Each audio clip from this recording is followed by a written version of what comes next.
Hey folks, welcome back to my channel, Relationship Haven. In today's story, OP found out his wife was cheating on him after he saw his wife's affair partner do something absolutely shocking right in front of him after his wife had invited the affair partner over to watch a movie with them.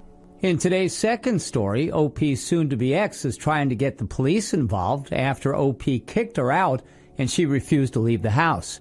OP then had to force her out by using physical force. Now he needs advice on how to proceed since his wife has a chance of getting him in trouble over a situation she instigated. Let's get into the stories to find out what happened. I just found out about this sub as a suggestion from a comment over in Reddit Relationship Advice and figured I'd tell my story here. Thank you all in advance for reading if you do. Around November of 2020, my then wife started hanging out with a guy that she knew from before but had little contact with while we were dating. One night, we were watching a movie while he was over hanging out, and I saw he was softly scratching her back slowly back and forth. I told him to stop, then got up and left the house before I exploded in anger. She came out and, long story short, told me that I was overreacting and that if I asked him to leave, she would go with him.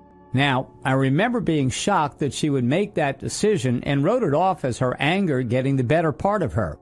The guy, let's call him Al, was going through a rough divorce and my wife talked me into letting him stay on the couch so he didn't have to live with his ex-wife. He was emotionally unstable and depressed, so sometimes she would sleep in the same room and sometimes on the same futon as him. I was not okay with this, but she assured me nothing was happening, and I trusted her. Fast forward a few months, and she helped Al get a new apartment after his divorce was finalized. I'm supportive of her having other friends because she's a stay-at-home mom of a 5-year-old that was from a previous relationship before us. One night, they both got drunk and had sex. Then again, a few weeks to a month later, he tells her to either have sex with him again or he will tell me that they had sex. At this time, I had my suspicions about what was going on, and I asked her straight up, but she either lied to me or made me feel bad about not trusting her. She eventually broke things off. Fast forward to May, and I found out she has Tinder on her phone. I asked her what was up, and she said it was just to find friends since she is cooped up in the house alone all the time. I told her that Tinder isn't the right place for that, but again, I'm supportive of her making friends. As far as I know, she had 2 guys over during this time.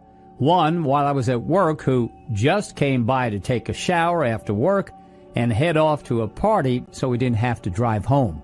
And another who she invited over while I was there and cuddled with on the couch. When I said I wasn't comfortable with her doing that, she basically told me to get over it because she wasn't doing anything wrong. Now, fast forward to June, she meets a guy, let's call him Cal, and starts talking with him.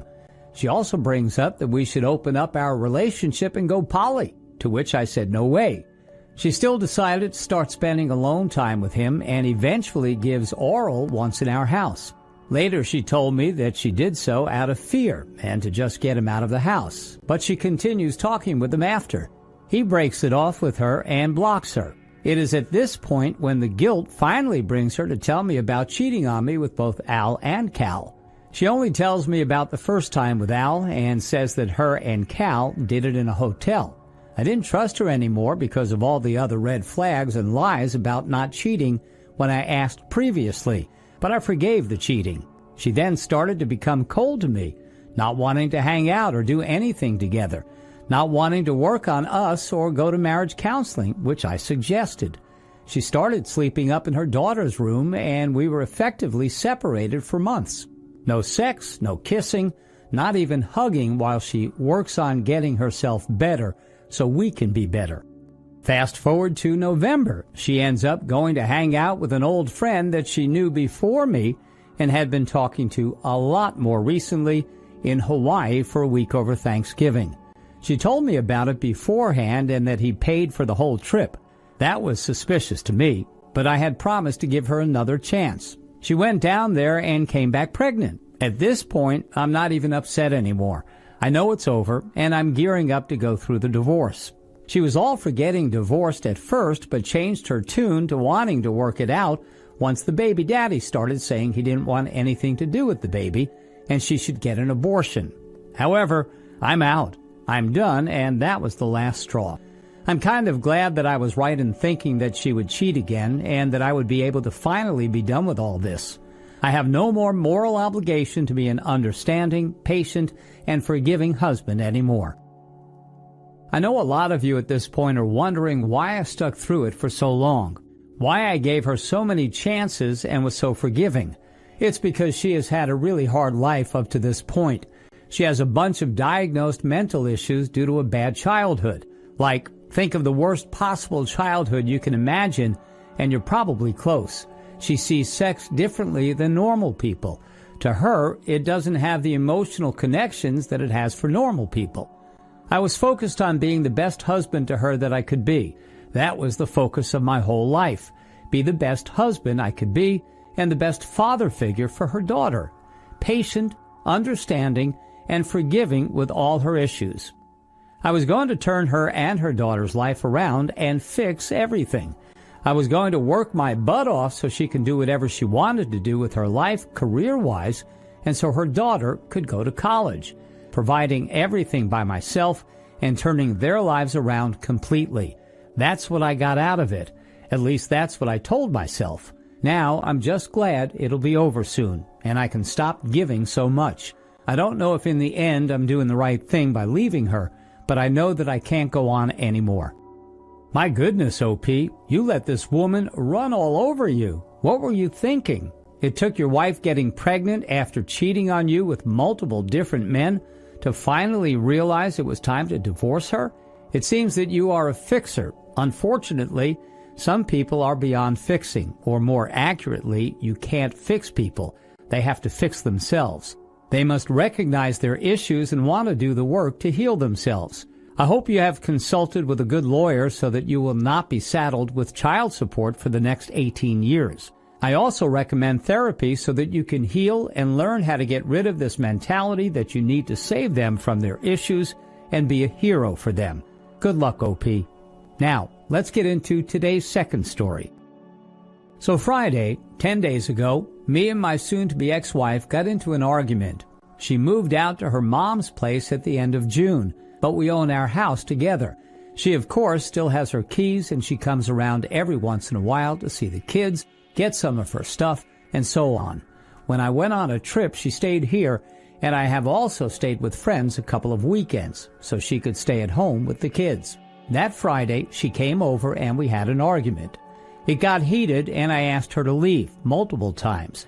She refused to leave and wanted to talk. So I went to my office and was going to lock the door, but she stood in the doorway. Now, keep in mind, I am big and tall, but also that I have PTSD from her cheating, and I felt cornered, and she refused to leave when I verbally asked her to, probably about 15 times. I wanted her gone, so I pushed her. I don't want to make excuses for myself, but I think it is a fight or flight response from PTSD. I am not afraid of this woman in a logical sense, but I felt cornered. I did push her hard, but not nearly as hard as I could have. The force should have pushed her back one step and made her put one foot back to catch her balance. But instead, she crumpled like a sack of potatoes and fell with her lower back on the doorknob. It is a fancy handle with a pointy end, so it really hurts. She then laid there screaming in pain in a very exaggerated manner, and it just made me want her out of the house more, so I grabbed her wrists and started pulling her towards the front door. I know this is not by any means okay for me, but I am not thinking logically here. I felt like my fight or flight response was in charge. Turns out she called a women's shelter, claimed I hit her, kicked her, pulled her hair, and threw her out of the house, giving no backstory whatsoever. So, of course, the women's shelter directed her to the hospital where she gets checked out and talks to a social worker and a police officer. That police officer just called me this morning to get my side of the story. You can imagine how panicked I felt. I am writing this 2 hours later, and I'm still shaking. I told him what happened. We talked for a while, and I hope that is the end of it. The only mark they could find on her was on her lower back from the doorknob, so according to him, she did not get an injury report done. I don't know how professional it was of him, but once I told him she cheated on me on and off for 13 years, he got a lot more empathetic towards me and assured me if I was telling the truth, there was nothing to worry about.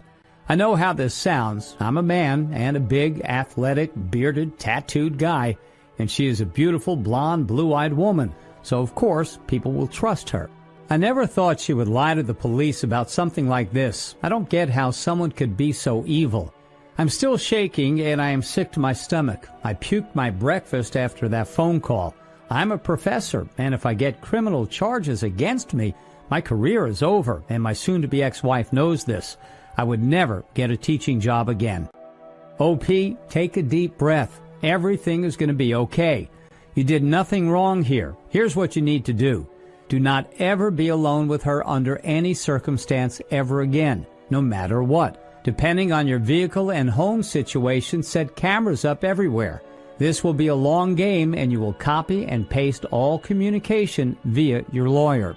Set up a direct email address that will only deal with her correspondence once you serve her, and get communication advice from your lawyer, because that's the direction you're going. Keep your distance from her as much as possible. Next time she refuses to leave, instead of trying to physically force her out, just call the police instead so they can escort her. Best of luck, OP. Thanks for taking the time to listen to today's stories. Don't forget to like and subscribe if you haven't done so yet, and comment below on what your thoughts are on today's stories. If there's a story you would like to share with me about your own situation or someone else's, then please do not hesitate to contact me. Take care, everyone.